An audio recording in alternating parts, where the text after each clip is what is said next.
Welcome to the Brighton Your Day show, Halloween edition.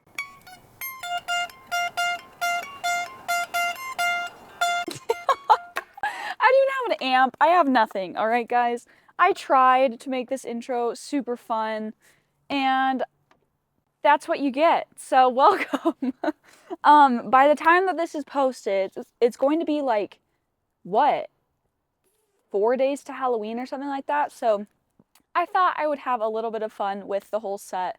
I'm not going to wear this hat the whole time, but I do think it's kind of cute. What do you guys think? I'm just kidding. My mom is so nice, and she literally has like, you know, like Harry Potter's, in Harry Potter, there's like the bag, and there's like a never-ending stuff that you can pull out of the bag. The bag? Whoa. I feel like that's my mom's house. She just kind of has like never-ending stuff that she pulls out of the house. So she found this for me on a whim. She was just like, oh, here, right here in this cupboard. It's perfect. Never been worn before. Matched perfectly. What could I have asked for? You know what I mean? Anyways, it's definitely spooky season. Spooky season is upon us. I don't know if you guys like Halloween. If you're kind of like, eh. I feel like I'm somewhere in the middle.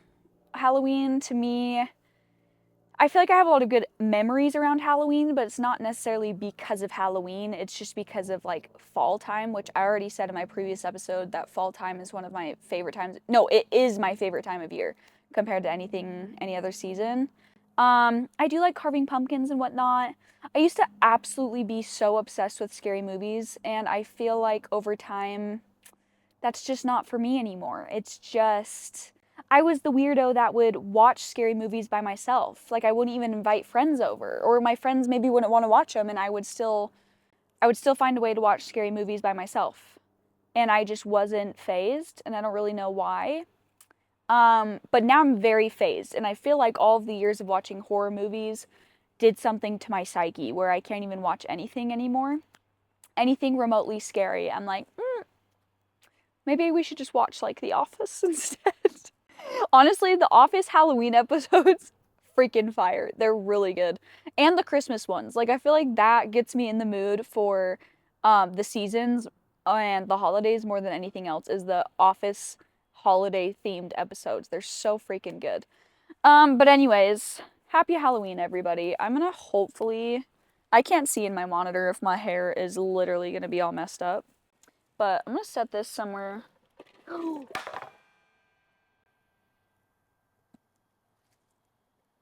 We're gonna hope and pray that that just did not break.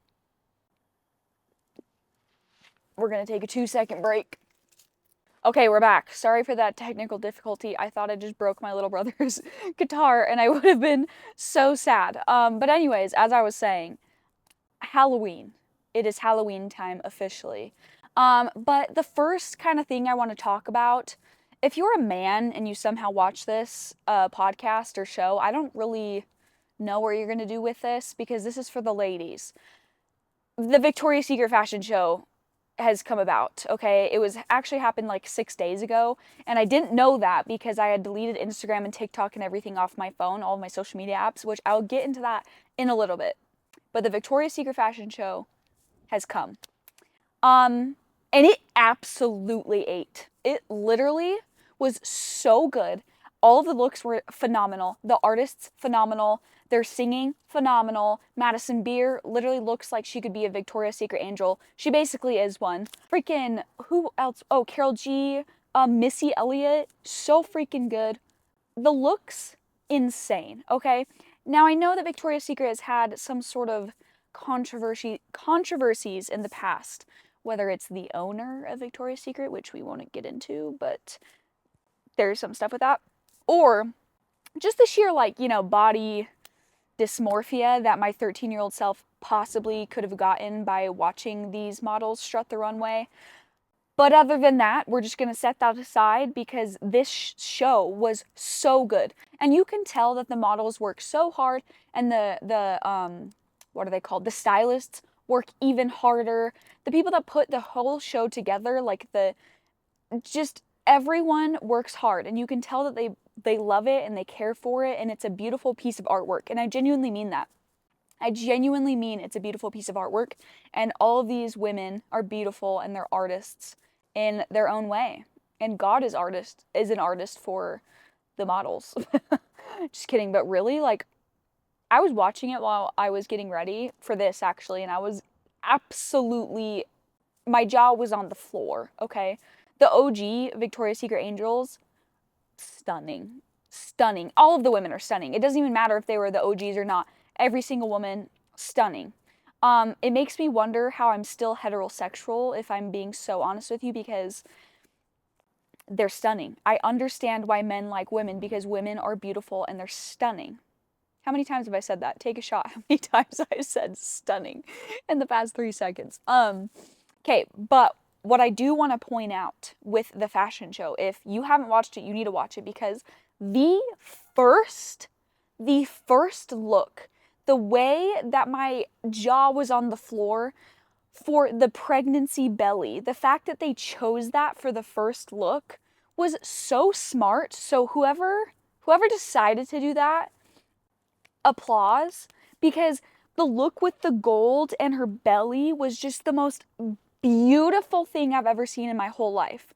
Like, do I show it on the screen? Maybe I'll show it on the screen in post-production here, because the gold and the jewelry and everything, women are beautiful, and pregnant women are freaking beautiful. And I loved, like, I was scrolling through all the comments, which the comments were gold, and they were like, oh, I'm pregnant right now, and this just made me feel like so beautiful and so seen.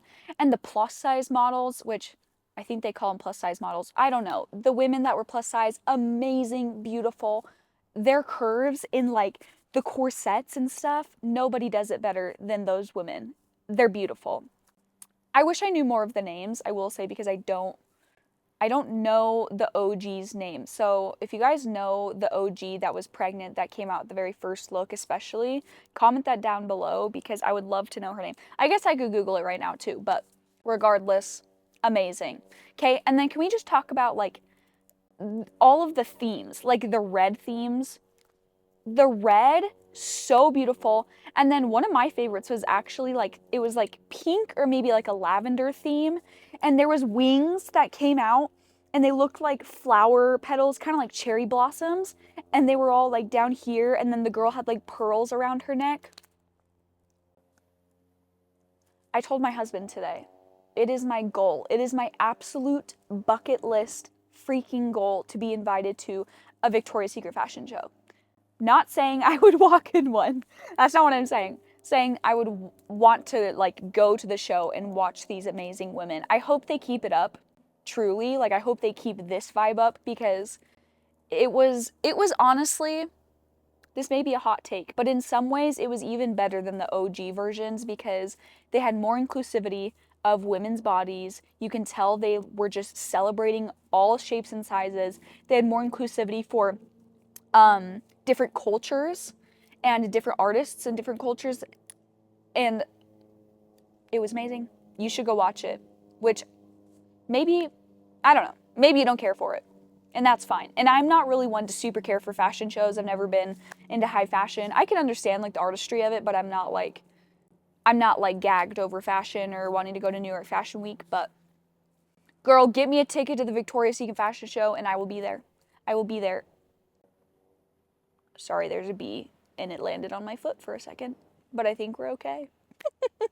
Okay, anyways, so the reason, which we're getting into the next kind of thought, which if you're listening to this and you're like, I don't care about Victoria's Secret fashion show, this I urge you to listen to, okay?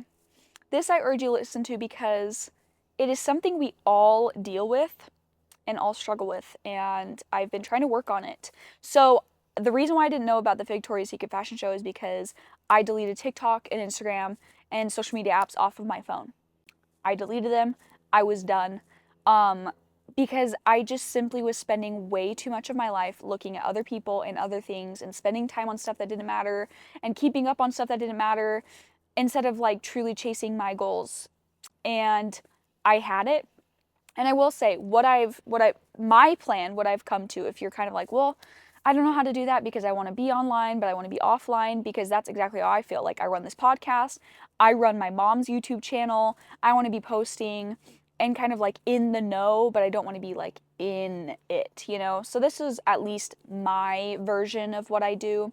I don't have them on my phone. I have them on my iPad, but my iPad is in one singular spot of the house, and I don't take it anywhere. It is literally like my social media corner, and I will give myself 15 minutes a day to look at my stuff, and then I'll be on my merry way. And it's done really good. And you want to know, like, if you're kind of on the edge or like the fence of deleting apps and you're like, yeah, I don't know, which I know this is so funny because you're watching me on YouTube, which is kind of another social media app, but neither here nor there. I think it's still good to talk about.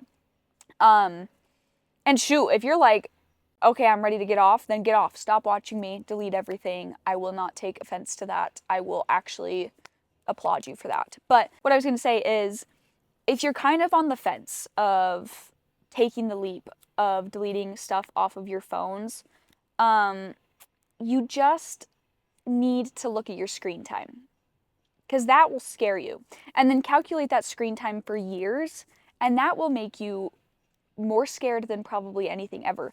Because I think, if my math serves me right, I saw on one of my apps that tracks my screen time that 5 hours a day of screen time is 20 years of your life. I could be wrong. Maybe I should, oh no, my jacket. Maybe I should ask. Anyways, it's a long time, basically, is what I'm trying to say. And something else that I've noticed when I was on the fence, but when I've like taken the leap, is I actually don't care for scrolling as much anymore. Like, when I give myself like the time to look on social media and I'm like, okay, the 15 minutes, I'll scroll for about 5 minutes and then I'm done and I'm happy. And I'm happy with like what I kept up on, and I really don't find any other reasons to look at my phone. And that was shocking to me because I literally was the most chronic doom scroller you've ever met. I'm not kidding. Hold on, I'm gonna pick my jacket up off the ground. But moving on, kind of moving on to the screen time thing. Something else interesting that I found is that no matter what, you're going to find a way to waste time. That's just kind of what happens. Humans really like wasting time. We really like numbing out. We don't really like knowing our own mortality or being in our bodies and grounded all that much because life is stressful. So yeah, I've definitely wasted like time in other ways, but I will say it's still more productive because even when I'm on YouTube, it's like, yeah, I'm watching things I actually want to watch instead of just being fed stuff from an algorithm. Or I'm learning things I want to learn, like singing lessons or, what do I watch on YouTube? I don't know, ASMR to go to bed. Yes, I like ASMR. Don't judge me.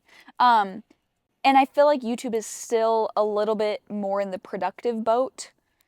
It is on the fence though, and I've definitely thought about like maybe deleting it off my phone a few days a week to give myself a break. I'm not exactly sure.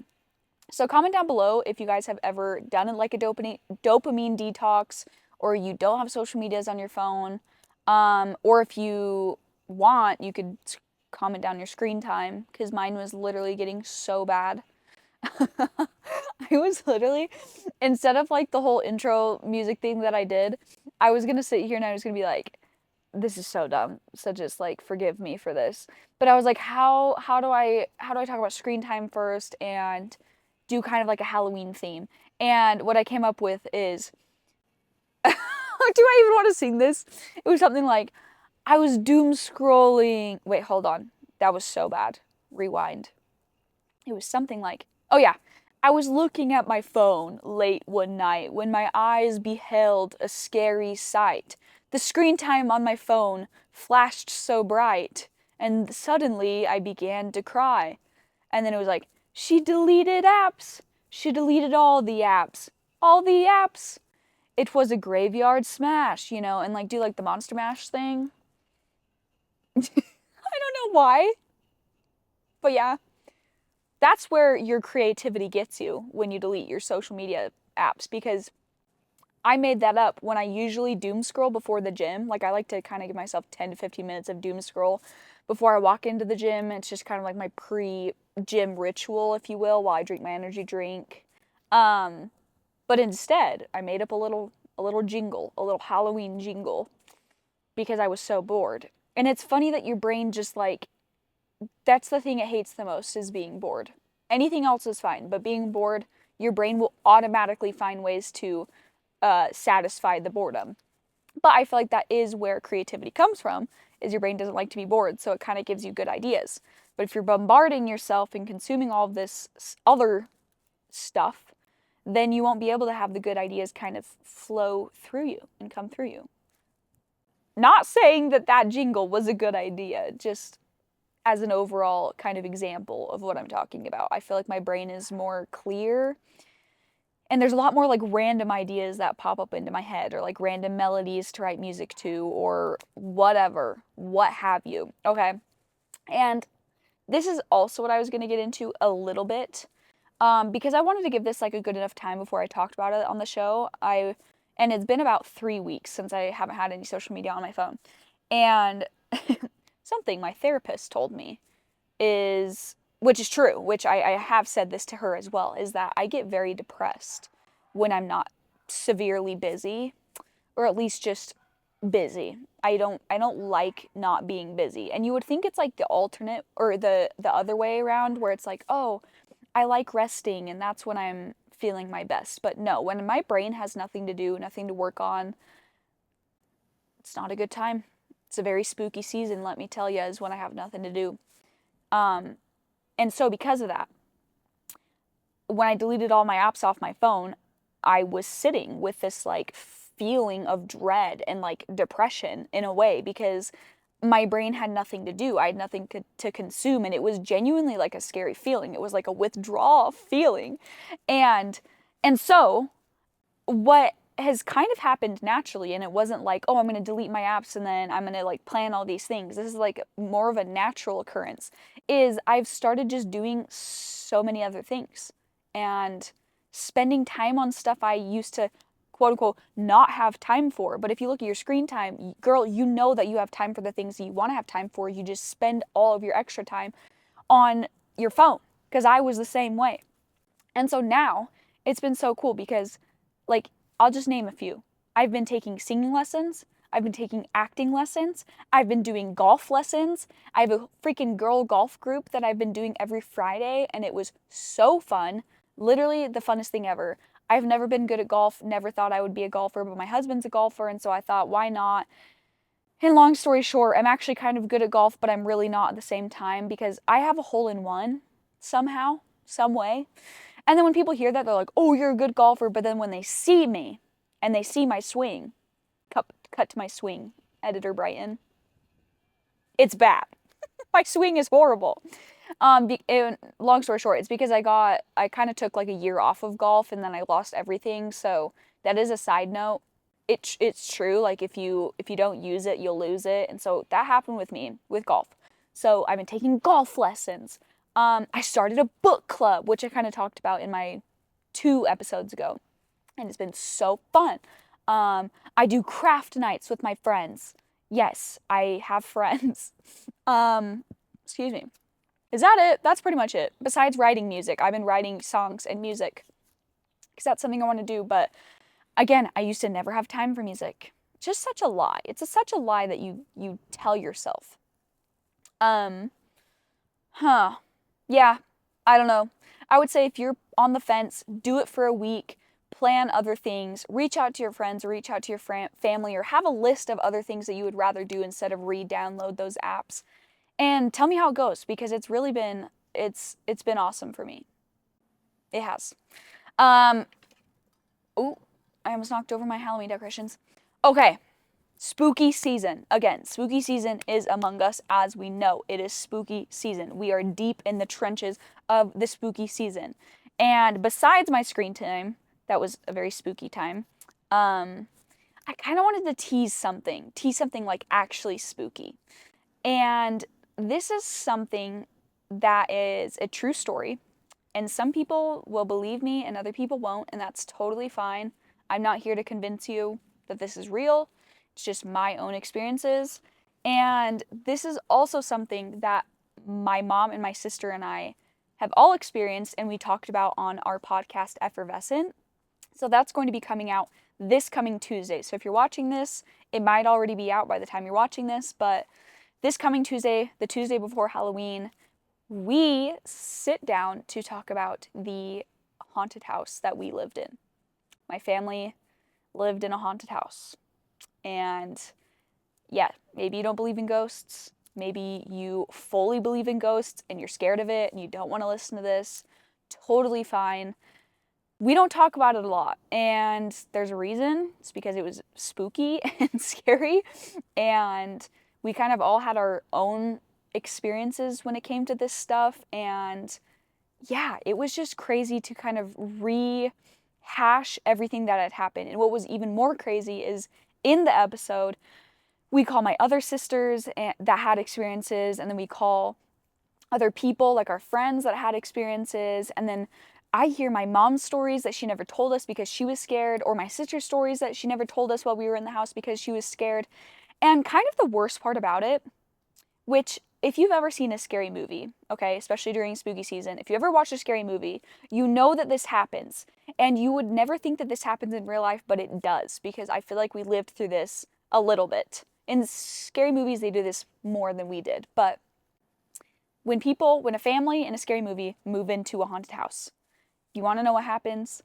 They always push it off. They push it off.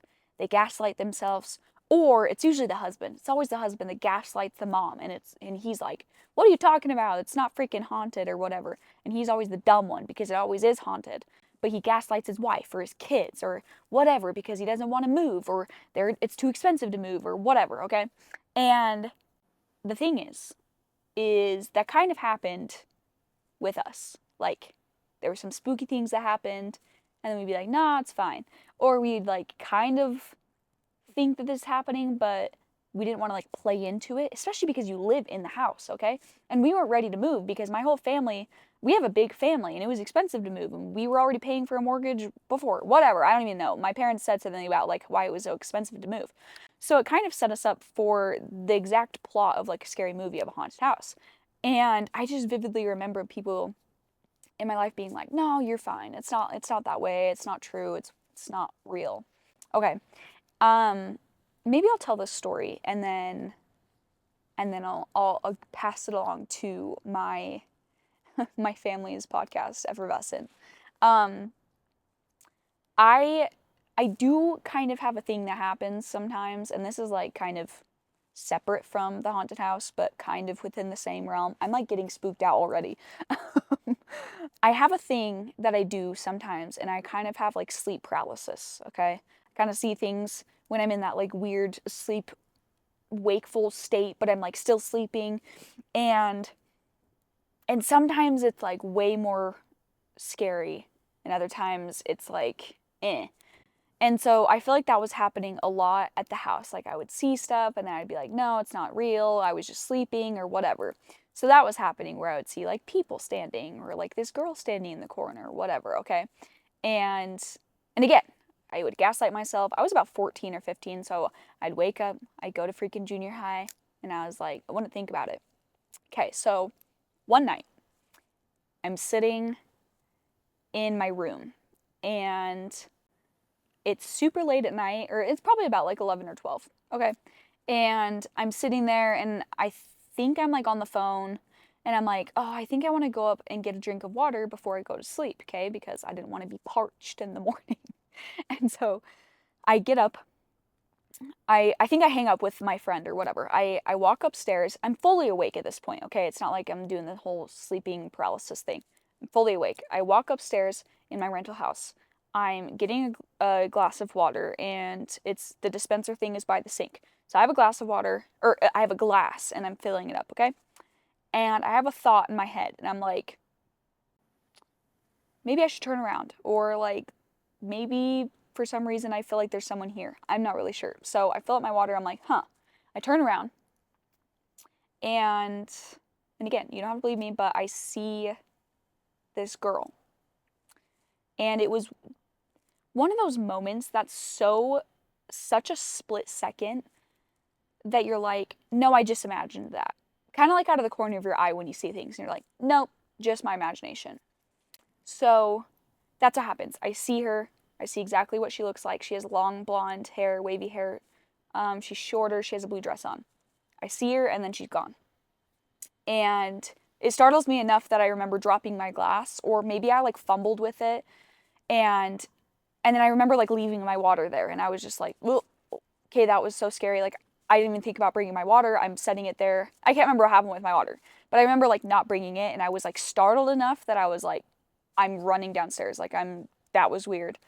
And then I remember just feeling so uneasy going to bed, and I was like, that was weird, but it wasn't real. And that's it. It wasn't real, and that's totally fine. And we're just gonna go on about our day. So I remember like tossing and turning, whatever, like having a poor night's sleep. Okay. So that was Saturday night coming to Sunday. And you'll hear this in the podcast as well. So if this is a recap, I'm sorry. You can skip me or you can listen to both. But this is the only story I'll tell. So I'm sleeping, okay? I wake up the next morning, my family goes to church. I grew up religious, and we go to church. And I remember not wanting to go to church because I had horrible sleep, okay? But I go to church because mom makes me go to church. And I'm like, freak, okay, whatever. So I go to church, and we're all sitting kind of in this like place. It's called sacrament meeting for those who don't know. It's kind of like a congregation style of meeting, and you listen to people speak in your ward. And my sister is sitting there, and oh no, my sister's gone. Okay, so I have a lot of sisters. Backtrack. I have like 6 sisters, for those of you who don't know. And my mom is sitting there, and one of my sisters isn't at church. So I'm like, what the freak, Mom? Why isn't she at church? And why did you make me go to church? Because I didn't have a good night's sleep. And she was like, yeah, but Brighton, like, she had a really bad night's sleep. She really struggled with going to bed. Like, stuff happened or whatever, and it just wasn't good. And I was like, oh, okay. And then I think my sister came late. Again, this is, if I'm telling it a little bit fuzzy, in my other podcast, my mom kind of puts together the pieces of like, no, you were there or whatever. So I think my sister comes late, and she tells me, and she's okay with me telling this, she tells me like, Brighton, I really didn't sleep good because I was like sleeping, and I kind of started to wake up, and there was a girl at the foot of my bed, and we were having a full-on conversation, and she was standing at the foot of no, she might have been sitting on her bed or standing at the foot of her bed. And we were having a full conversation, and she was like very invested in what I was saying. And then all of a sudden I started to wake up and realize that I was still talking to this lady. And then she like was still talking to me for a second. And then my sister obviously got so scared and was like, what the heck? And then the girl vanished. Okay. And I sat there and I was like, Whitney, I was freaking out while she was saying this. I was like, what the heck? I literally I experienced something very similar to that. And then I told her my whole story about like what I saw, but then I like gaslighted myself, and I was like, there's no way I saw that. And we were like, what the heck? That's freaking weird. Whatever. And we're sitting in church like, this is weird. And then at that time, there was a guy that came up to kind of like the stand at the very front of like the congregation area. And he comes up, we've never seen him before. And this is kind of a part in like the church where they talk about, or you can kind of like, you can give your own talk, okay? It's called testimony meeting. So this guy comes up, and he's like, I'm not even from this ward, but I really felt like I needed to have this lesson, or share this kind of lesson or this thought with you guys. And he kind of pauses for a second, and he's like, spirits are among us. And I feel like there's someone in the crowd that needs to hear this for whatever reason. And my sister and I were like, I wish there was someone that could have been watching us, or it was like a movie where like cameras were on us, because we literally were like, are you joking? Like, he literally just said that? What? It was like the cinematic timing. It was perfect timing of like everything we were saying. We were putting the pieces together, and then he says that, and we were like, what the heck? So anyways, that's a little tidbit. There was so much more that happens with that ghost, that spirit, if you will, that we saw. So much more information that we saw from that point. It's never happened again, and, you know, we are going to separate that. That was in the past, and it is not happening anymore. Thank heavens. And we moved and didn't follow us and whatever, and I've moved on and whatever, okay? But we've had some very spooky, spooky times in that house, and I thought I would tell you just a little bit of a ghost story. And if you guys have any spooky stories or ghost stories or conspiracy theories or theories on Halloween or whatever, please, I'm begging you, put them in the comments below. I love ghost stories. I love everything to do with that. Yeah, I would really appreciate it. That's one of my favorite things ever. Whoa. Sorry, I drank coffee and I feel like it's, making things go crazy.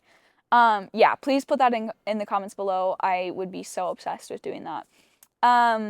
Yeah. Is there anything else? Let me check my notes. This is always the time where I'm like, all right, I need to check my notes, see if there's anything else. There really might not be. What are you guys being for Halloween? Are you being something fun? Or are you being boring?